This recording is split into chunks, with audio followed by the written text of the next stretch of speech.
Oke, kita lanjut lagi sesi ketiga. Masih lanjut dengan jenis oil yang keempat. Yang keempat ini adalah multi viscosity oil. Anda kan sering lihat tuh 20W50 ya, 20W50 atau lain-lain lah. Itu namanya multi viscosity oil. Ya. Jadi apa artinya 20W50?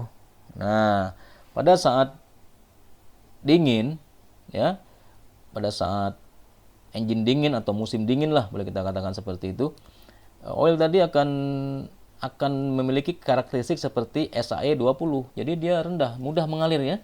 Jadi walaupun kondisi luarnya dingin, dia tetap bisa mengalir dalam sisi yang sangat sempit dalam sistem pelumasan di mesin piston pesawat ya.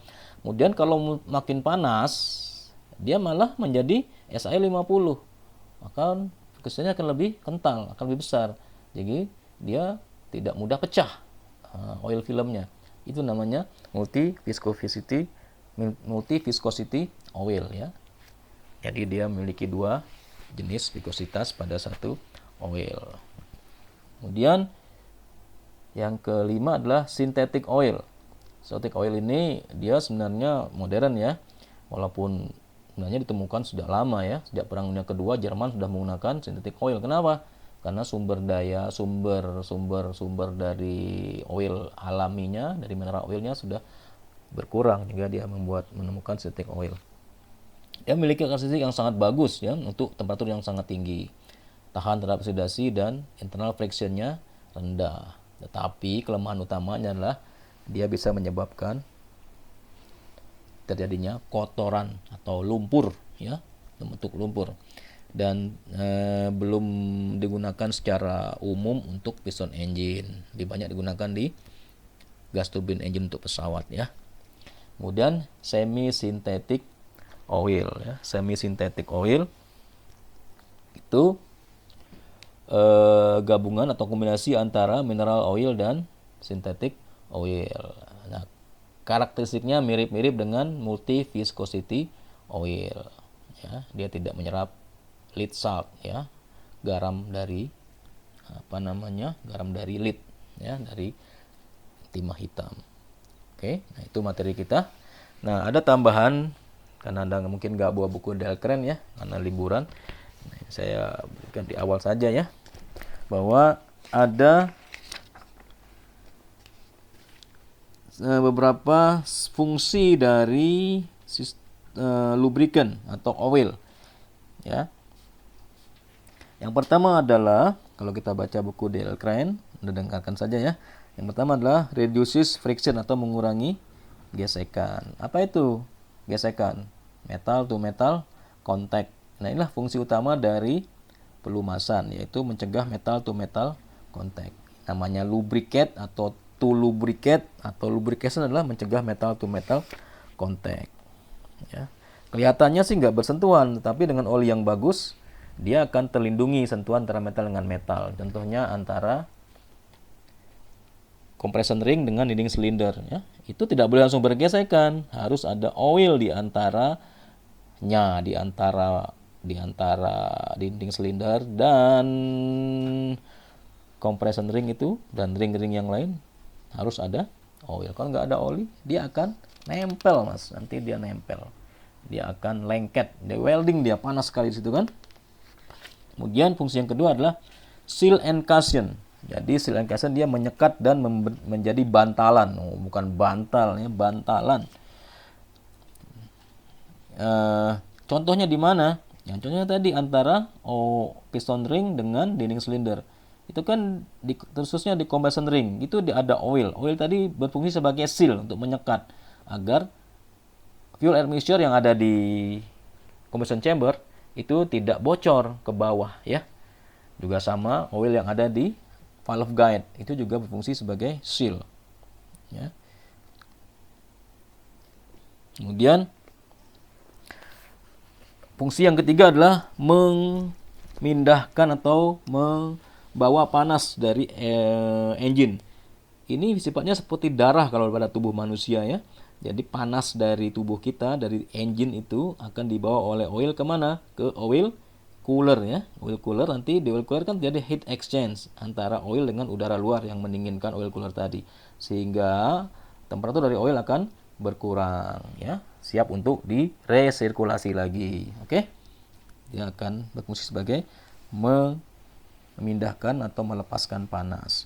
Fungsi yang keempat yang bisa dicatat ya, sebagai cleanse inside the engine, sebagai pembersih dia.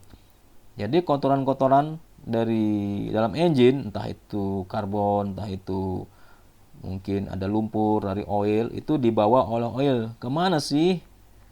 Tentu saja ke oil filter. Oleh sebab itu kita disyaratkan atau diperlukan untuk mengganti oil atau memeriksa oil filter ya, pada schedule tertentu ya. Bisa kita bersihkan atau kita ganti tergantung jenis dari oil filternya.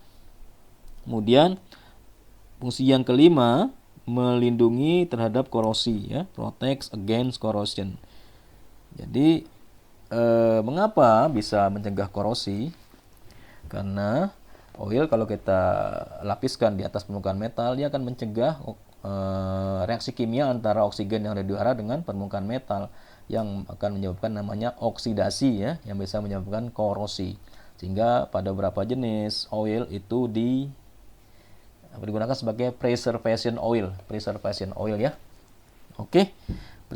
Preservation oil untuk menyimpan engine ya. Kemudian fungsi yang terakhir adalah perform hydraulic